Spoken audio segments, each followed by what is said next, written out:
By the summer of 1940, the geopolitical map of Europe had shifted entirely in Germany's favor. Following the collapse of France and the retreat of British forces from the continent, German territorial control reached from the Atlantic coast to the borders of the Soviet Union. Much of this stability relied on the Molotov-Ribbentrop Non-Aggression Pact. This agreement established specific spheres of influence, creating a security buffer that allowed the German High Command to leave its eastern border virtually undefended while it focused on the west. By early 1941, the Reich appeared to have achieved its primary strategic goals. Crucially, it had managed to avoid the resource-draining reality of a two-front war. But on June 22, 1941, that security was discarded. Germany launched Operation Barbarossa, a land invasion involving over 3 million soldiers along a 3,000-kilometer front. Hindsight often frames this decision as a reckless byproduct of ideological obsession, invading the world's largest country while Great Britain remained undefeated in the West. However, the internal records of the German High Command suggest they viewed the invasion as a calculated preemptive necessity rather than a blind gamble. To understand the reasoning behind this move, we must look at the specific economic and geopolitical threats the German leadership identified in 1941. This map isolates the single most critical vulnerability in the German war economy. The mechanized divisions of the Wehrmacht were almost entirely dependent on oil from the Ploiesti fields in Romania. When the Soviet Union moved into Bessarabia in 1940, it placed the Red Air Force within striking distance of those fields. For the German leadership, this created an intolerable risk to their primary fuel source. Diplomatic relations worsened when Soviet Foreign Minister Vyacheslav Molotov demanded total Soviet influence over the Balkans and the Turkish Straits. These demands signaled to Berlin that Stalin intended to control the Reich's energy supply. Securing the oil fields by pushing Soviet power back became a primary economic goal, turning a strategic preference into an urgent requirement for the Reich. German intelligence also viewed the Red Army as structurally deficient. They pointed to its performance in the Winter War against Finland, where a much smaller force inflicted massive casualties on the Soviets, who were utilizing largely outdated equipment like these light tanks.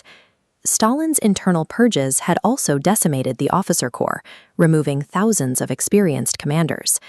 To the Germans, the Soviet military lacked the tactical initiative required to survive a modern, high-speed invasion. But Soviet industry was expanding rapidly. The German leadership believed they were facing a ticking clock. They had to strike while the Soviets were disorganized, before their manufacturing base could fully modernize. The invasion was built on the assumption that the Soviet state was so fragile that a few massive defeats would lead to a total collapse of the central government. That assessment ignored the scale of Soviet reserves. German intelligence failed to identify that the Red Army had millions more men already mobilized and stationed further east. On the battlefield, the plan began to fragment. Instead of concentrating his forces for a single strike on Moscow, Hitler split his armies to pursue secondary targets in Leningrad and the agricultural resources of Ukraine. As the advance pushed deeper into Soviet territory, the supply lines began to fail. Incompatible railway gauges and the sheer distance from German factories meant that the army was outrunning its own logistics. The operational reach of the Wehrmacht had been exceeded. By the time the autumn rains arrived, the Russian landscape had turned into deep mud. The mechanized mobility that the German strategy relied on disappeared, leaving the advance stuck in place. The theory of a 6-week victory was dismantled by the friction of a continent-sized battlefield and an enemy that refused to collapse. Stalled just miles from Moscow, Germany was now trapped in a multi-front war of attrition against an enemy with vast manpower and geographical depth. The conflict shifted into a war of annihilation. It was defined by extreme ideological violence and the Commissar Order, which instructed German troops to execute political officials on the spot, hardening Soviet resistance. While the front line stabilized, the Soviets managed a massive industrial evacuation. They dismantled their western factories and moved them by rail to the safety of the Ural Mountains, where they could continue producing tanks and aircraft. By failing to achieve the quick victory they planned for, the German leadership had committed their country to a contest of industrial capacity that they were mathematically certain to lose.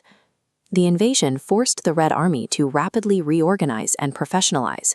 This transition created a force capable of not only resisting the Wehrmacht, but eventually dismantling it and occupying Berlin.